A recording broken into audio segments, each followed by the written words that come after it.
I just looked into a website today that listed them, and remembering that, the less radiation goes out, the less you'll be affected, so that helps.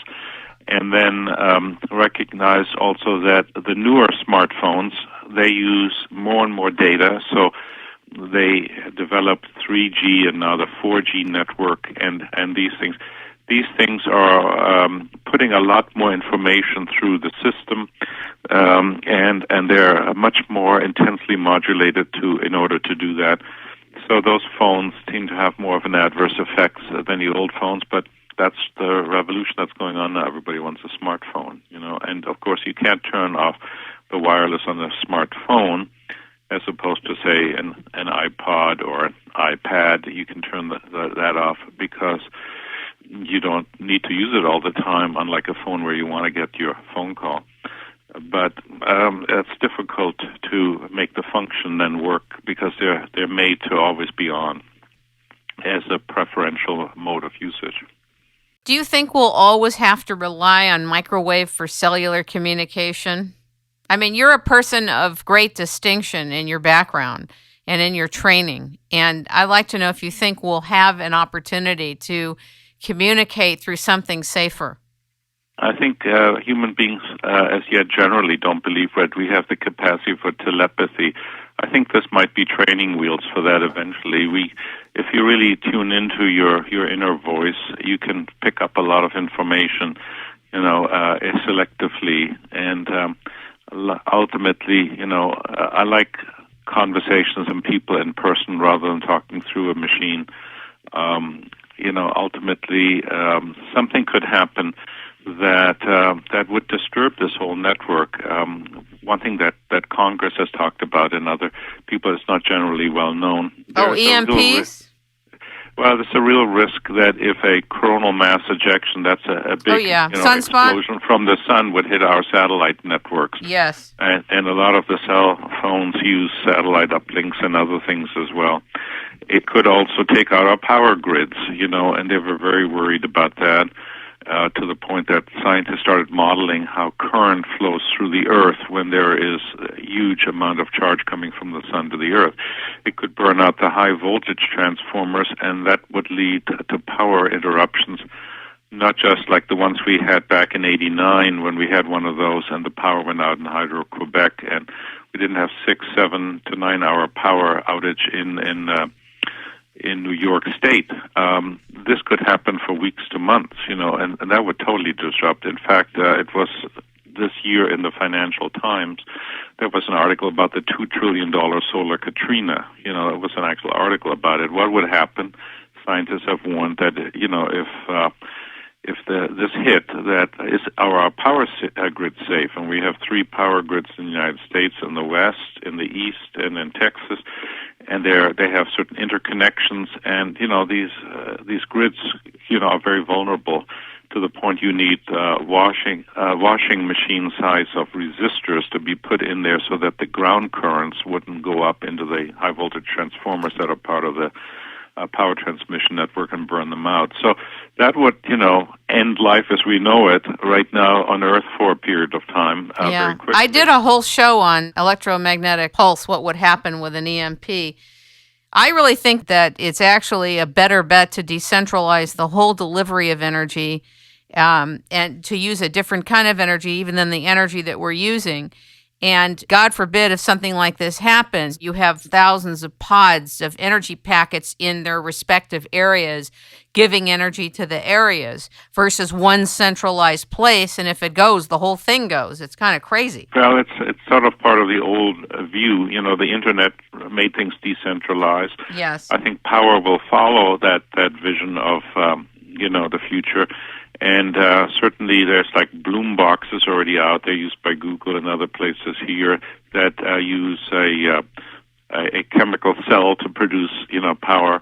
And that will come more and more in the future as we get into a hydrogen technology, as we get into photo cells on our roofs and wind power, in our homes.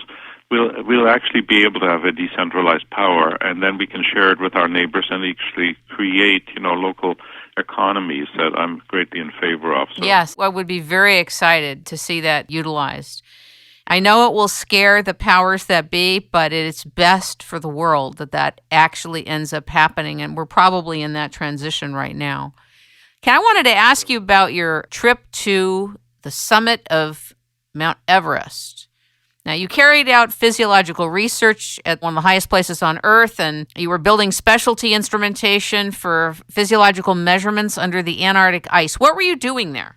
I actually didn't go to the summit. I was one of the research teams from the University of California, San Diego, that went to Mount Everest in 1981 as part of the American Medical Research Expedition to climb Everest and do the first physiological measurements right on the summit, which was quite an undertaking. So I built a lot of, coordinated the building of a lot of the equipment that we took to the summit and to the high camps to do scientific research, and it was very successful. We got 7 people to the summit and did the first measurements and found out why people who went to Mount Everest without oxygen could actually survive if they were top quality athletes like Reinhold Messner had done prior to that. So that was our mission. We found out actually there was more oxygen on top of Mount Everest than we expected from the Air Force tables that measure these things. Wow. And that's because there was, the Earth is kind of a little bit football-shaped in terms of the atmosphere, and Everest is near the equator, and so there's a little bit more air pressure on top of Mount Everest than it is physically high because there's a higher column of air. So that means there was more oxygen went into people, and some people can make it to the summit of Everest without oxygen. So it sort of pushed the limit. It's like breaking, the 4-minute mile. We did some really exciting research there and wrote 35 papers, and so that was part of my earlier incarnation experience.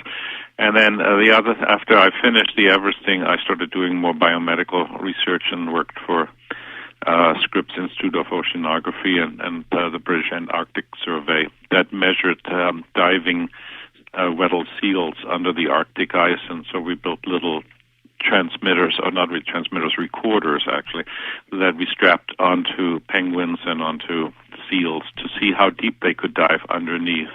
So I guess it gives me somewhat of a unusual background that I worked with scientists that did studies at the highest place on Earth and deep under the ocean.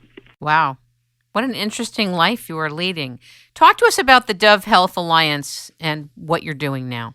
Well, it's a nonprofit foundation that was set up in the late 90s to do research in this field that we saw emerging in the future that's called energy medicine.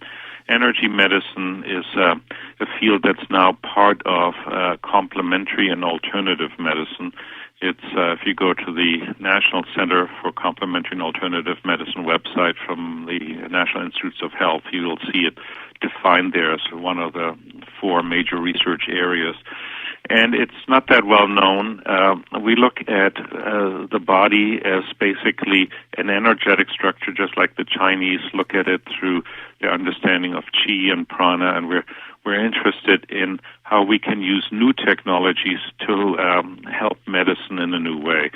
Specifically, there are technologies now that use light, that use lasers, that use even electromagnetic radiation in a pulsed, healthy way, or through microcurrents being put through the body, that could save our medical system, millions of dollars. Probably trillions of dollars. Yeah, probably, because we have the most expensive healthcare system in the world, but it's primarily based on pharmaceutical modulation of symptoms, and hopefully the body will heal, then you can stop those. But I believe that long-term use of drugs, is not really advantageous to the body. You take away its regulation and its healing ability, and you substitute these things and often only modulate the symptoms, and people get sicker anyway. So the long-term use of drugs really isn't something that I think brings us benefits. Sometimes you need it when the body has lost that capacity. I'm interested how we can regenerate the body to heal itself, and using nutrition and using energy medicine modalities. So the Dove Health Alliance was set up to work with scientists. I've mostly done a lot of education about that and given lectures here and in Europe about it. We've done some some research in this field. We were also very interested in sound and the effect of sound on the body, the effects on special ways to